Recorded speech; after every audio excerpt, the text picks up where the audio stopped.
para cada um aqui, mas de forma geral. Quantas mulheres ou homens aqui que na cozinha já pegou, ou a faca caiu e quase caiu no pé, ou quem sabe queimou a ponta do dedo, e na panela e por aí vai. São diversas experiências que cada uma das mulheres e homens tem aqui na cozinha. Ou até mesmo quem é homem que já foi assar uma carne, já foi se queimar também, até quem sabe na grelha, no espeto, na faca e tudo mais. Então pode observar que a dor que minha esposa recentemente queimou foi o dedo, aí deu uns pulos, ela quando dá uns gritos, eu saio correndo para ver aconteceu alguma coisa. E a gente tenta de uma forma ou outra trazer para a gente imaginar o que foi que Jesus passou e no fundo a gente ainda não consegue. Isaías 53 e Isaías 52. O sofrimento no 53. Eu vou acelerando, mas vai estar no 53 e no 52 o que a gente vai conversando. Até que horas, apóstolo? Pode ficar sentado, pode ficar à vontade. 53. Isaías 53 e 52. São 2 capítulos. Podem ficar sentados, podem ficar à vontade, que o Senta Levanta que já aconteceu já também, já vi que o pessoal que é extremamente ensinado mesmo no levantar, mas podem ficar à vontade aí, viu? No 53, no primeiro, quem creu em nossa pregação, e a quem foi revelado o braço do Senhor, porque foi subindo como renovo perante ele, como raiz de uma terra seca, não tinha aparência nem formosura. Olhamos-o, mas nenhuma beleza havia que nos agradasse. Podem sentar aqui, já paro aqui e vou continuar depois lendo também. Observe, nele não tinha nenhuma beleza que se agradasse. Um homem e mulher, antes de iniciar um relacionamento, ele primeiro olha a aparência. Quantas pessoas são desprezadas por conta da aparência?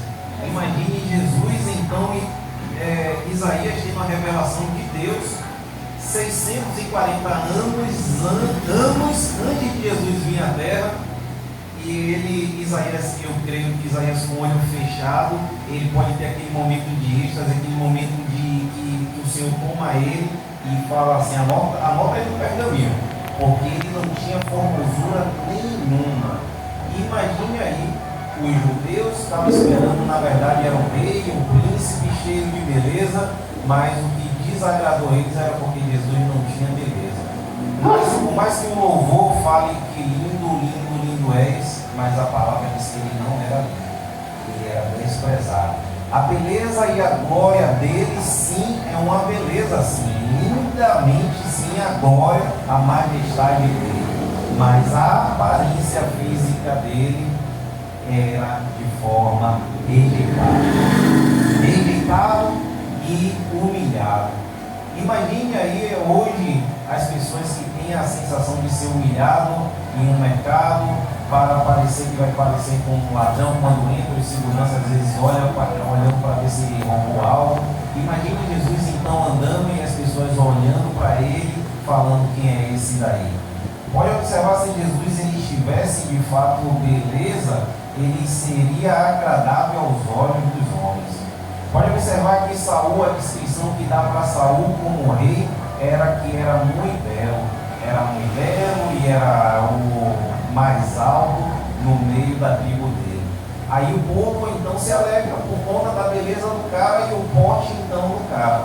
O porte físico também chama a atenção. Então vem um cara que é completamente contrário e a gente compara agora também com o próprio Davi. Davi também é desprezado. E pode observar que aquilo que é desprezado, então também o Senhor usa aquilo que é desprezado, que não tem valor segundo o homem, para trazer a glória dele. Davi rejeitado pelos seus irmãos, pelos seus pais, mas não rejeitado pelo nosso Senhor. E é esse que está rejeitado, o varão ali com um mês que falou, com menos de 2 meses, rejeitado por onde passou, mas agora com a presença por onde vai passando, você não pode ser mais rejeitado pelo que você carrega. Quando nós carregamos a presença, nós trazemos transformação para o ambiente que estamos sendo levados. Jesus, ele andou por essa terra, a terra dos viventes, querendo trazer transformação do homem, querendo trazer com que o homem viesse ter a sua mente transformada e mudada, para que ele entendesse que o reino de Deus não é terreno e sim dos céus. Durante essa leitura, eu falei que vamos falar do espinho de Jesus, os espinhos. É engraçado que eu fui pesquisar acerca do espinho que foi usado na coroa de espinho de Jesus. E o nome do espinho se chama zizipus. Então, aí eu falei, é uma pesquisa levando a outra. Aí eu falei, peraí, eu quero mais. O que é que esses furos, o que é que uma pessoa quando se fura nesse espinho vai acontecer? Aí a pesquisa da inteligência artificial trouxe tanto detalhe, tanta coisa, que eu falei, meu Deus. Então, quando nós sabemos desses detalhes que Jesus passou, conseguimos então ter uma imagem do sofrimento, porque não estamos apenas ouvindo a palavra, mas estamos sendo levados em uma outra dimensão. Esse espinho chamado zizipus, ele tem aproximadamente 4 centímetros. Ele varia de 2 a 4 centímetros. Imagine então 4 centímetros ele sendo empurrado nas nossas testas. Antes dele chegar na testa para aparecer como uma coroa, eu pesquisei também e identifiquei que a nossa cabeça tem 5 camadas. Então tem 5 camadas finas até chegar ao cérebro. E esse espinho ele não é quebrado.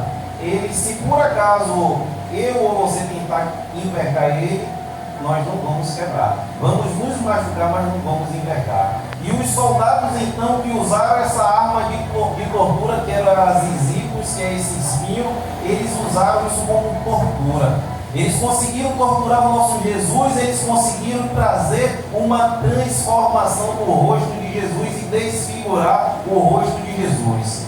Os soldados romanos, então, para eles não usar a mão deles e se machucarem, certamente eu posso conjecturar que eles usaram a própria espada, porque é momento de torturar. Se você é o torturador, você não pode ser torturado, ele não pode se ferir. E eu ainda inquieto e sendo levado na dimensão do Espírito para entender as dores de Jesus. Aí eu pesquisei também para saber o que causa as dores e o que é que acontece quando uma pessoa se fura com esse espinho.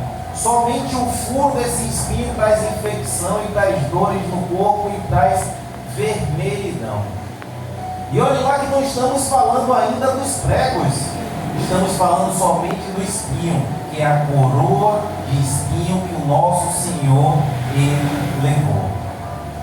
Pode observar comigo que o sofrimento que Jesus passou nessa caminhada dele, que é a via dolorosa, ele então, para onde é que foi o sangue que Jesus então derramou? O sangue que ele derramou foi derramado, não foi somente no Calvário, foi justamente no início da tortura. E olha lá que eu não estou falando dos chicotes, olha lá que eu não estou falando daquilo que ele sofreu, eu estou falando somente dos espinhos. Eu não estou falando que a carne dele foi dilacerada e ela foi arrancada. E pode observar que a hemorragia, quando uma pessoa qualquer tem feridas no corpo, a gente vai tentar estancar o sangue. E quem foi que estancou o sangue de Jesus?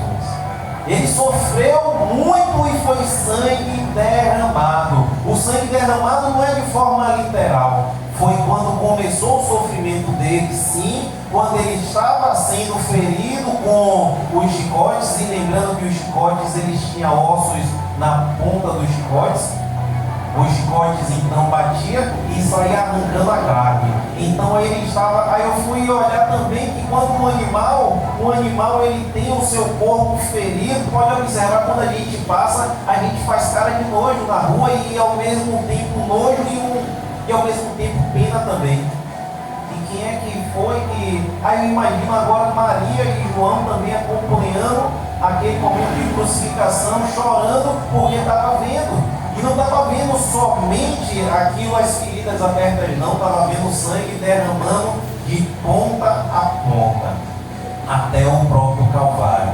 E pode observar que ainda não entramos em outros detalhes que o Senhor me deu na palavra e depois eu fui pesquisar. A palavra aqui nos revela que Deus fez enfermar. Aí eu entendi que a tal das vesículas faz a pessoa enfermar. Então a Bíblia que nos revela, e já vou chegar nesse ponto, que a palavra vai revelar dessa seguinte forma: e Deus fez ele enfermar para se agradar do sacrifício dele. Pode observar que não devemos ter nenhum tipo de sacrifício de tolo, um sacrifício que Deus não venha se agradar. Imagine aí então Deus tendo que se agradar do sofrimento do próprio Filho, porque se ele então não se agrada do sofrimento de Jesus, então seria um sacrifício rejeitado. Imagine então quando ele olha para Jesus e fala: meu filho, eu tenho que me agradar do que está fazendo com você, mas é só por um tempo. Essa luta que eu e você está enfrentando e eventos que às vezes vêm, é só por um tempo. Quando nós olhamos para a cruz e olhamos o sofrimento do nosso Jesus, quando ele então teve aqueles espinhos cravados na cabeça, ao ponto de trazer hemorragias, trazer sofrimento, trazer sangramento pelo rosto, quando tem um suor nos nossos olhos, a gente começa até mesmo ter até incômodo e algo para limpar o que está nos nossos olhos. E quem é que iria então limpar o sangue escorrendo no rosto de Jesus? Se a intenção era somente fazer ele sofrer, era somente dilacerar a carne dele, era algo que tinha que fazer e que não era para aliviar. E eu fui observar que na cruz, nenhum dos daquele que foi crucificado mostrou que a imagem dele estava desfigurada igual a Jesus. A desfiguração do rosto de Jesus começa assim, quando é colocado essa coroa de espinhos. E eu fui observar que, durante essas minhas pesquisas, eu falei o que é que tem que fazer. Aí diz que quem se fura com esse espinho tem que procurar um médico e tem que limpar o local. E quem foi que limpou as feridas de Jesus? Quem foi que limpou aquele sofrimento dele, aquele sangue jorrando? Certa vez eu, quando criança, eu feri o peito do pé e começou a jorrar sangue, como se tivesse furado um vaso. Começou a jorrar sangue, aí eu imaginando que o que eu ainda passei não foi nada. Pode observar que a reconstrução da pele acontece e o tempo que Jesus, o sofrimento da cruz, ficavam dias e dias também ali na cruz, e Jesus morreu no mesmo dia da crucificação. O que ele passou, homem nenhum, e nenhum tipo de explicação que eu tente dar aqui vai ser ainda de uma forma próxima do que ele passou. Às vezes o meu cachorro, a minha cadela, ela teve a carinha dela ficou aberta, ficou pendurada. Aí a gente achou que ia precisar costurar, e eu olhando e imaginando o sofrimento de Jesus, sabendo que eu e minha esposa estávamos sofrendo por conta somente do cachorro. E o cachorro teve a restauração e a gente via o sofrimento do cachorro, a gente via que o cachorro não estava mais o mesmo, e aí agora a gente eu trago essa imagem para você imaginar o que é desprezível. Se a gente entende que o cachorro, quando ele está doente, está ferido, ele chega a ser desprezível pela sociedade, porque a sociedade entorta o rosto e fala que nojo, imagine então as pessoas vendo Jesus, aquele que se diziam rei dos judeus, e está ali com o rosto desfigurado. Está ali com o rosto desfigurado, está ali com a sua pele rasgada. E eu trago esses detalhes para você, para que você entenda que o que a gente passa ainda assim é pouco. Tudo que a gente passa não chega próximo do sofrimento que Jesus passou. E esse entendimento que eu trago para você dentro da palavra é para mostrar que é necessário, e seja lá qual seja o sofrimento, eu me apego àquela palavra que está em Romanos, que fala: todas as coisas cooperam para o bem daqueles que amam a Deus. Seja calúnia, seja difamação, seja perseguição, seja o que for, você apenas se cala e pergunta: Senhor, todas as coisas cooperam para o bem daqueles que amam ao Senhor. Aí a gente tem que entender e se amadurecer como cristãos. Nós devemos amadurecer e entender que tudo que a gente passa, seja calúnia, seja lá o que for, imagine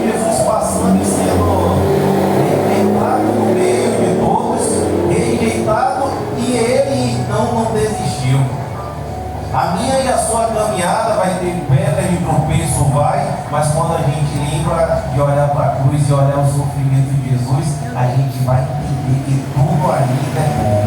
Dói sim, dói. Nos deixa triste, sim, mas só que eu também me apego que a força, o poder do Senhor se aperfeiçoa nas nossas fraquezas. Imagine eu e você chegar no quarto e falar assim: eu estou fraco, estou necessitado, estou com o coração angustiado. Aí Deus pega e se aperfeiçoa mais o poder dele em nós em cima do nosso sofrimento. Aí as pessoas olham e falam assim: como é que ela e como é que ele conseguiu passar por isso tudo? Tudo tem um propósito embaixo dos céus. Tudo que a gente passa é para a gente. Agora pode observar: tem o vento que Deus permite e tem o vento que cada cristão às vezes entra.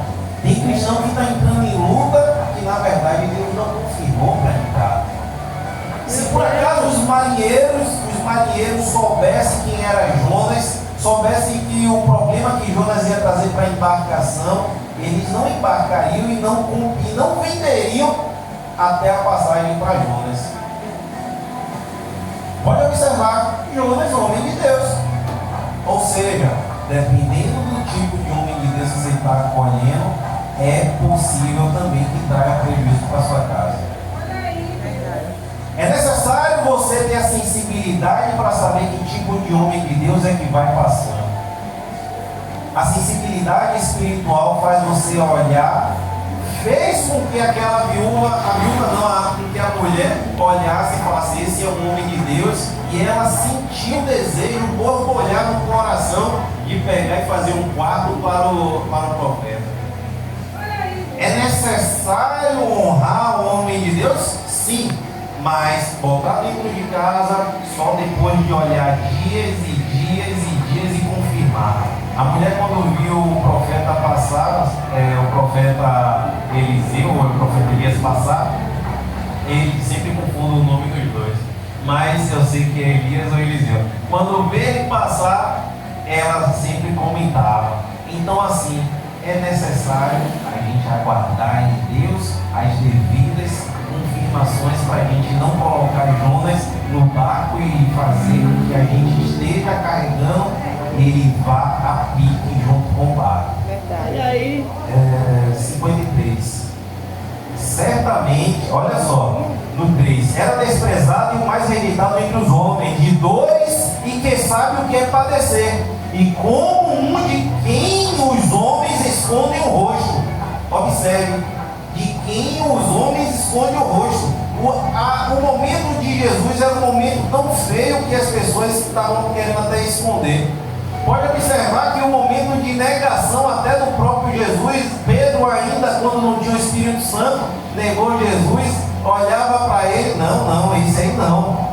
Hoje nós não devemos em hipótese nenhuma, porque temos hoje esse compilado aqui, todas essas escrituras aqui. Então a gente não tem como errar. A gente diminui as margens de erro. Agora Pedro não tinha o Espírito Santo ainda quando ele negou. Por isso que ele teve o perdão. Por isso que Pedro, então, apóstolo, ele foi salvo, porque na verdade quando ele negou diante dos homens, mas não tinha o Espírito Santo para poder dar um puxão de orelha nele ainda. E houve arrependimento dele lá depois, quando teve outro encontro com Jesus, né? O ponto dele chorar que nem criança. Devemos chorar como crianças mesmo, porque é o Senhor que colhe as nossas lágrimas. Amém, Jesus. No 4: certamente ele tomou sobre si nossas enfermidades e as nossas dores, levou sobre si e nós reputávamos por aflito, ferido de Deus e oprimido, mas ele foi ultrapassado pelas nossas transgressões e moído pelas nossas iniquidades. Moído pelas nossas iniquidades, pelos nossos erros. Imagine aí então, o moído foi justamente naquele momento que ele foi colocado para sofrer, que era para receber os açoites antes da crucificação. E o mais bonito na Bíblia que eu consigo mergulhar é que o cuidado de Deus deu as revelações para Isaías antes de acontecer. Imagine a emoção de Isaías ver quem é o maravilhoso, majestoso, quem é esse que ele está lá escrevendo e entendendo que o autor e consumador da vida é o que vai passar por isso. Imagine então na glória aí. Eu quero fazer essa pergunta para Isaías. Isaías, você chorou quando estava escrevendo, porque eu vou guardar a coroa da minha salvação, porque eu quero fazer perguntas. Vamos ter milênios e milênios para fazer perguntas a eles lá, porque hoje a geração é a geração do mimimi. Reclama de tudo. A gente aqui não tem leão para devorar por conta da nossa fé. Nós não somos colocados justamente onde muitos mártires colocavam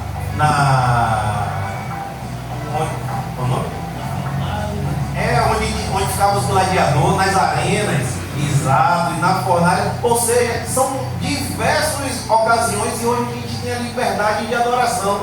A gente tem a liberdade de manifestar quem é o nosso tipo de fé, sem esse medo da perseguição e de ser colocado ainda. Então quer dizer, vai ser uma geração que vai ser mais cobrada ainda. Vai ser mais cobrada porque tem o Espírito Santo, tem o compilado da Bíblia, tem os ajustes, tudo.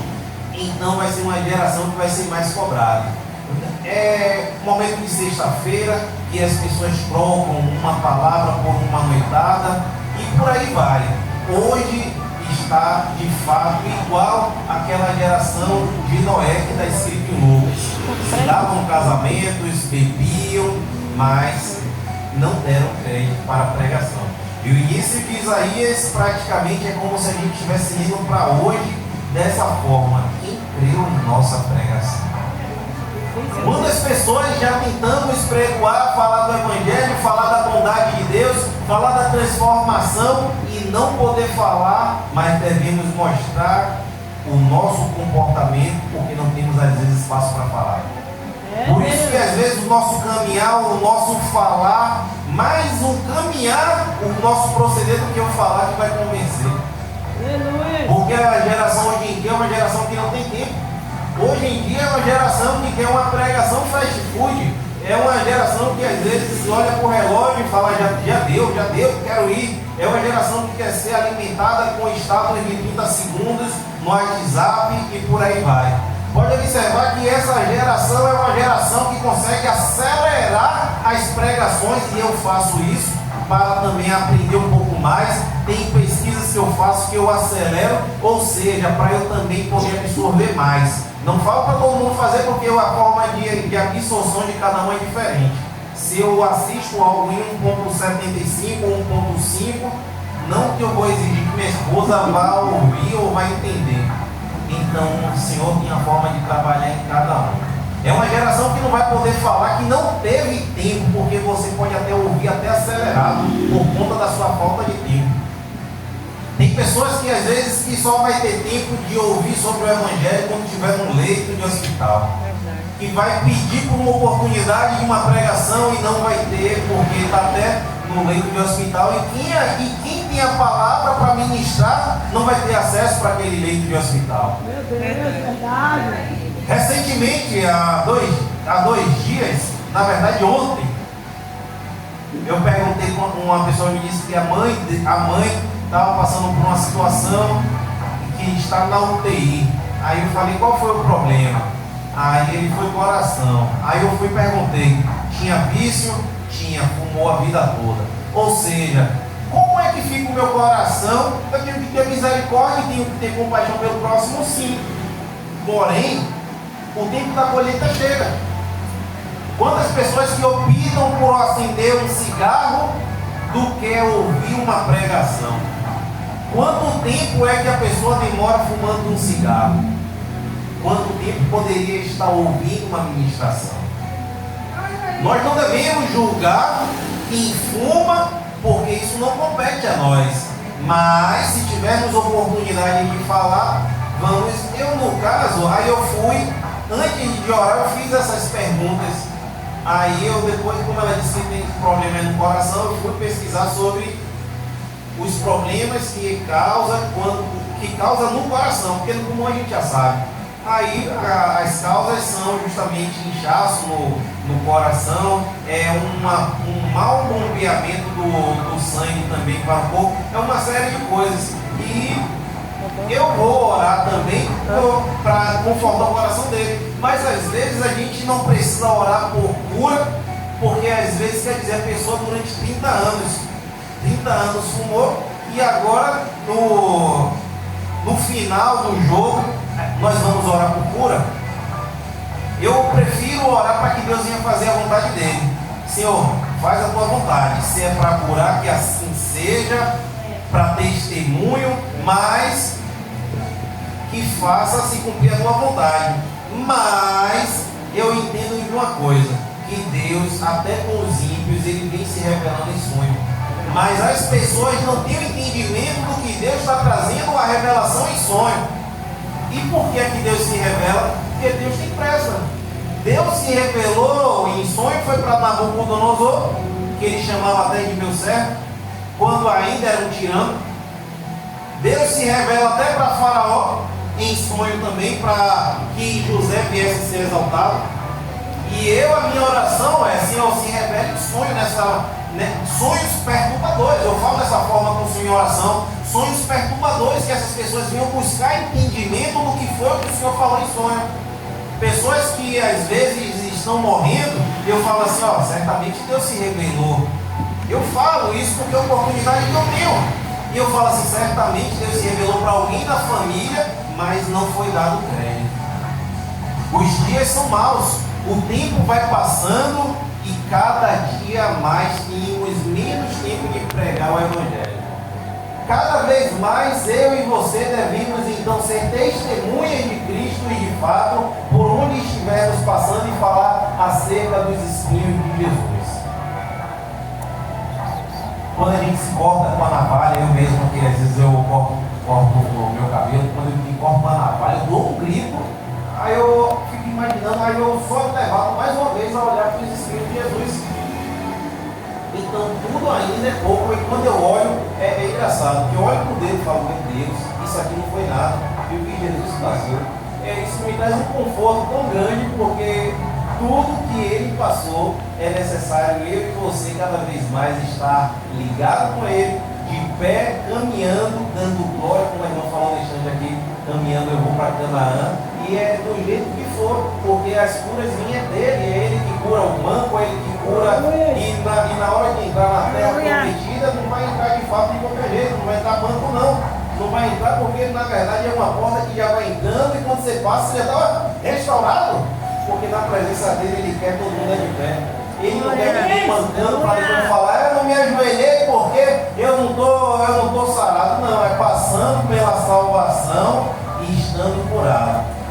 Todas essas dores da terra lá no céu não terá. Louvado seja Deus. Ele foi oprimido e humilhado no 7, mas não abriu a boca. Como o cordeiro foi levado ao matadouro, e como ovelha muda perante aos seus tosqueadores, ele não abriu a boca. Por juízo o opressor foi arrebatado de sua linhagem. Quem dela cogitou? Porquanto foi cortada a terra dos viventes e morreu. Por causa da transgressão do meu povo, foi ele ferido. Designaram-lhe a sepultura com os perversos, mas com o rico esteve na sua morte, porque aquela sepultura que foi dada era a sepultura de rico, que foi a sepultura de Arimateia que ele tinha comprado. Nem dolo algum se achou em sua boca. Todavia, olha só, no 10, todavia ao Senhor agradou moê-lo, fazendo-o enfermar. E daí é que vem justamente o que a gente já viu acerca do espinho. Porém, concluindo, Deus teve que se agradar, porque Deus, pode observar que em Gênesis, Deus não se agradou do sacrifício de Caim. Então, aquilo que ele não se agrada, ele não pode receber. Como é que ele vai receber Jesus se ele não estava se agradando? Aí eu tive o entendimento e a revelação da parte de Deus na palavra aqui, naquele momento que Jesus então fala, Senhor, por que me desamparaste? É justamente porque Deus é o momento que Deus fala assim, vou te desamparar para poder me agradar do seu sacrifício. E ele no sofrimento como um homem ali naquele momento, tendo aquela sensação de que foi deixado. Só que na verdade não foi deixado e era somente parte do processo. Em Salmos 22, engraçado, olha só, Salmos 22, olha o que passa aqui também como revelação. No 1, Deus meu, por que me desamparais? Então, em Salmos 22, 1, Davi tem uma outra revelação também acerca de Jesus na cruz, palavras que Jesus ia usar na cruz. Por isso que Davi, ele como um poeta, ele descreve aquilo que ele tem um despertamento no coração. Da mesma forma o músico aí, o levita, ele tem um despertamento de Deus, de coisas que ele está cantando e vai ver alguém passando pela situação. Aí você vai falar assim, meu Deus, foi o que eu escrevi. É porque o que Deus faz a gente escrever, e é justamente anotar mesmo. Você tem que anotar, devemos anotar as visões para que e datar, para que um dia possamos mostrar, não, isso aí antes de acontecer, Deus já tinha mudado já em música. Então, que eu e você, já está acabando, que eu e você venhamos entender que o sacrifício de Jesus é um sacrifício, foi um sacrifício perfeito, e ainda aqui durante essa leitura foi dito que ele foi levado mudo. E como ele foi levado mudo, se ele berrasse, não seria perfeito. Quando ele foi indagado por Pilatos, olha as perguntas que Pilatos fez para ele. Pilatos perguntou: você não vai falar nada? Estão te acusando e você não vai se defender. E ele ficou calado. Porque na verdade quem reclama é porque não quer ficar no processo. Quando uma ovelha ela reclama, ela vai berrando, é porque ela não quer perder a lã dela não. Foi levado para o tosqueador para ela ficar com frio, para alguém ganhar em cima da lã dela. E Jesus então deixou levar a lã dele, deixou rasgar a pele dele, deixou com que as marcas e o sangue fossem derramados. E a morte dele foi a mais rápida da crucificação. Louvado seja Deus. Aleluia. No 11, ele verá o fruto do penoso trabalho de sua alma e ficará satisfeito no meu servo. O justo, com seu conhecimento, justificará muitos, porque as iniquidades deles levará sobre si. No 12, por isso eu lhe darei muitos com a sua parte, com o poderoso repartirá ele o despojo, porquanto derramou a sua alma na morte. Foi contado com os transgressores, contudo levou sobre si o pecado de muitos, e pelos transgressores intercedeu. E ainda assim, Jesus na cruz fala: Pai, perdoa, eles não sabem o que fazem. Então, foi necessário. Nós sofremos quando ouvimos sobre a crucificação, mas devemos entender que foi necessário. Nós não conseguimos então entender a dimensão do sofrimento, mas foi um sofrimento justamente para hoje eu e você ter autoridade no nome de Jesus em cima das enfermidades, em cima dos demônios, botar os demônios para correr na autoridade do nome de Jesus. Não temer, porque quem nos chamou garante. E até aqui o Senhor me ajudou, mas só mais ao Senhor, e a palavra foi assim.